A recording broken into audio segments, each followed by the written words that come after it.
Hello everyone, welcome in look and learn classes. आज हम पढ़ने वाले हैं सेटलमेंट को। हम क्या करेंगे इस वीडियो के अंदर समझेंगे।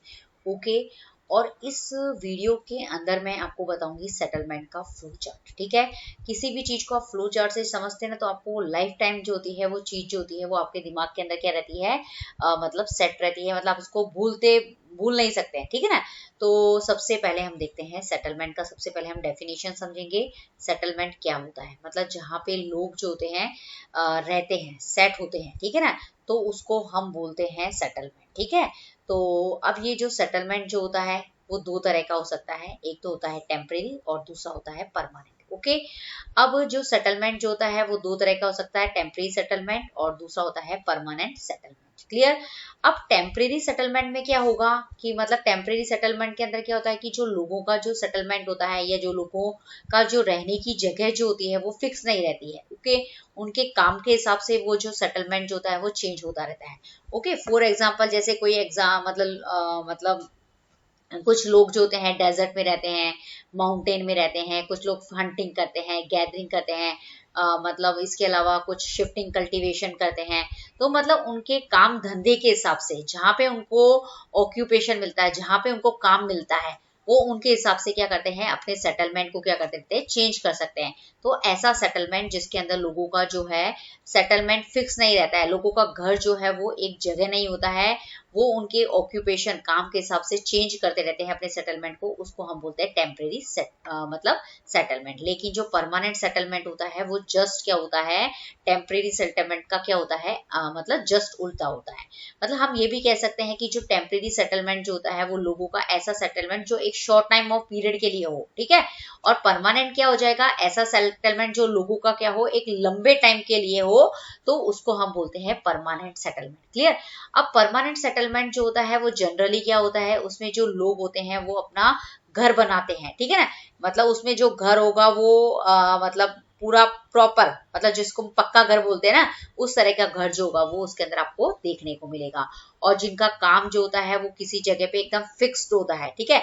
कोई जैसे पीपल एकदम जॉब करता है, जैसे कोई सपोज बैंक में जॉब करता है, कोई किसी ऑफिस के अंदर, कोई स्कूल के अंदर परमानेंट टीचर है, तो मतलब उसको वहां रहना ही रहना है। तो इट मीन्स वो क्या होगा, वहां पे उसको क्या लेना पड़ेगा, मतलब वो वहां पे एक लंबे टाइम के लिए रहेगा। तो उस तरह का सेटलमेंट जहाँ पे लोग एक लंबे टाइम के लिए रहते हैं उसको हम बोलते हैं परमानेंट सेटलमेंट। ठीक है ना। अब ये जो परमानेंट सेटलमेंट जो होता है वो दो तरह, मतलब दो जगह पे आपको देखने को मिलेगा। एक तो मिलेगा रूरल एरियाज के अंदर और दूसरा मिलेगा आपको अर्बन एरियाज के अंदर। तो रूरल एरियाज के अंदर जो सेटलमेंट होगा उसको हम बोलेंगे रूरल सेटलमेंट। ठीक है।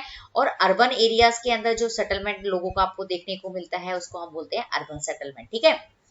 अब जो रूरल सेटलमेंट होता है, रूरल का मतलब होता है विलेज, गांव। ठीक है ना। और अर्बन का मतलब होता है शहर, सिटी। ठीक है। अब गांव के अंदर कौन से लोग होते हैं, गांव के अंदर जनरली क्या होते हैं, एग्रीकल्चर करने वाले लोग होते हैं, क्राफ्ट वर्क करने वाले लोग होते हैं, मतलब जो छोटे मोटे काम करते हैं ना, वो लोग जो होते हैं वो रूरल एरियाज में रहते हैं। तो ऐसे मतलब काम करने वाले लोग, कैसे काम करने वाले लोग, जो एग्रीकल्चर करते हो, क्राफ्ट वाला काम करते हो, इसके अलावा कोई छोटा मोटा काम करते हो जो गांव के अंदर होता हो, तो उनको क्या रहना पड़ेगा, गांव के अंदर, रूरल रूरल एरिया के अंदर ही क्या करना पड़ेगा, सेटल होना पड़ेगा। तो उसको हम बोल देंगे रूरल सेटलमेंट। ठीक है। अब अर्बन सेटलमेंट के अंदर क्या होगा, सपोज कोई आदमी जो है वो बहुत बड़ा है, उसका बिजनेस बहुत बड़ा है। ठीक है। तो उसके लिए क्या है, उसका जॉब है। ठीक है। वो प्रिंसिपल है, कहीं का डॉक्टर है, शहर के अंदर, तो उसको क्या करना पड़ेगा, शहर के अंदर अर्बन एरियाज में अपना सेटलमेंट करना पड़ेगा।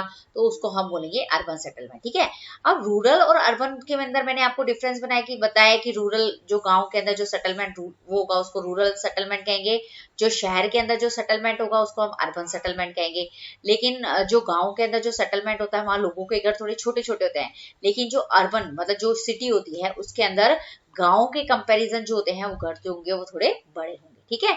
अब जो रूरल सेटलमेंट जो होता है वो दो तरह का हो सकता है। ठीक है ना। इसको हमने बांटा है, एक तो आइसोलेटेड ड्वेलिंग्स मतलब आइसोलेटेड सेटलमेंट जिसको हम बोलते हैं स्केटर्ड सेटलमेंट भी कहते हैं, और दूसरा हम बोलते हैं इसको कॉम्पैक्ट सेटलमेंट। ठीक है। अब जो स्केटर्ड सेटलमेंट जो होता है, स्केटर्ड सेटलमेंट के अंदर जो घर होते हैं, मतलब घर स्केटर्ड के अंदर क्या होगा कि घर जो होंगे वो बहुत दूर दूर होंगे। आइसोलेटेड और स्केटर्ड वर्ड जो है वो एक ही है, ठीक है। तो आप इसकी जगह स्केटर्ड भी कर सकते हैं। आइसोलेटेड का मतलब अलग अलग, स्केटर्ड का मतलब क्या होगा, घर जो होंगे वो भी अलग अलग होंगे, मतलब बहुत दूर दूर हो। अगर किसी सेटलमेंट के अंदर जो है घर बहुत दूर दूर हो किसी गांव के अंदर, तो उसको हम बोलते हैं कि स्केटर सेटलमेंट। लेकिन अगर वही गांव के अंदर घर जो है वो बहुत ज्यादा पास पास हो, तो उसको हम बोल देंगे कॉम्पैक्ट सेटलमेंट। ठीक है। तो ये जो सेटलमेंट वाला जो टॉपिक है, शायद मुझे लगता होगा कि आपको इस फ्लो चार्ट से बहुत अच्छे से क्या होगा, समझ में आया होगा। तो आपको यहाँ पे क्वेश्चन पूछा जा सकता है सेटलमेंट क्या होता है। फिर दूसरा क्वेश्चन ये पूछा जा सकता है कि सेटलमेंट जो होता है वो कितने तरह का होता है, तो टेम्परेरी और परमानेंट होता है। फिर आपको टेम्परेरी सेटलमेंट क्या होता है, परमानेंट सेटलमेंट क्या होता है, इसकी डेफिनेशन लर्न करनी होगी बुक में से। प्लस इन दोनों के बीच में क्या डिफरेंस है टेम्परेरी और परमानेंट, वो आपको तैयार करना पड़ेगा। इसके बाद में आपसे पूछा जा सकता है कि जो परमानेंट सेटलमेंट होता है उसको फर्दर आपको डिवाइड करना है, रूरल और अर्बन के अंदर आपने उसको डिवाइड किया। फिर इसके अंदर भी आपको क्वेश्चन पूछा जाएगा कि व्हाट इज रूरल सेटलमेंट क्या होता है, अर्बन सेटलमेंट क्या होता है। फिर क्वेश्चन एक और पूछा जा सकता है कि रूरल और अर्बन सेटलमेंट के बीच में क्या डिफरेंसेस है, ये भी पूछ सकते हैं। ठीक है, इतना आपको समझ में आया। फिर आप रूरल सेटलमेंट को आप कौन सी दो ब्रॉड कैटेगरी में डिवाइड कर सकते हो, एक तो स्कैटर्ड सेटलमेंट और एक है कॉम्पैक्ट सेटलमेंट। ठीक है, दोनों को आपको डिफाइन करना है। यहाँ पे भी दोनों के बीच में क्या डिफरेंसेस है वो भी मैंने आपको समझाया है। एक डिफरेंसेस ये रह गया कि जो स्कैटर्ड सेटलमेंट जो होता है ना, मतलब ऐसे गांव जो कहाँ पे हो, माउंटेन वाले एरिया के अंदर हो, डेजर्ट में हो, यहाँ पे जहाँ पे बहुत ज्यादा क्या हो, एक्सट्रीम क्लाइमेट हो। एक्सट्रीम क्लाइमेट का मतलब होता है जहाँ पे बहुत ज्यादा गर्मी पड़ती हो, बहुत ज्यादा ठंड पड़ती हो, ऐसे रूरल एरियाज जहाँ पे, ठीक है ना, जो ऐसे रूरल एरिया जो कहाँ पे हो, माउंटेन में हो, डेजर्ट में हो, एक्सट्रीमली हॉट और कोल्ड क्लाइमेट में हो, तो वहां पे जो घर होंगे वो क्या होंगे, एक दूसरे से बहुत ज्यादा दूर दूर होंगे। उसको हम बोलेंगे आइसोलेटेड ड्वेलिंग या स्कैटर्ड ड्वेलिंग या स्कैटर्ड सेटलमेंट कहते हैं। अब क्या होगा, कॉम्पैक्ट सेटलमेंट का होगा। कॉम्पैक्ट सेटलमेंट जनरली जो फ्लैट लैंड होती है, जैसे ठीक है ना, वहां पे क्या होता है, कॉम्पैक्ट सेटलमेंट जो होता है वो हमें देखने को मिलता है। तो दोनों के बीच में मैंने एक और डिफरेंस जो अभी मेरे को जस्ट याद है वो मैंने आपको क्या कर दिया, वापस से एक्सप्लेन कर दिया। तो आई होप आपको इस तरीके से फ्लो चार्ट से पढ़ना क्या लगेगा, बहुत ईजी लगेगा।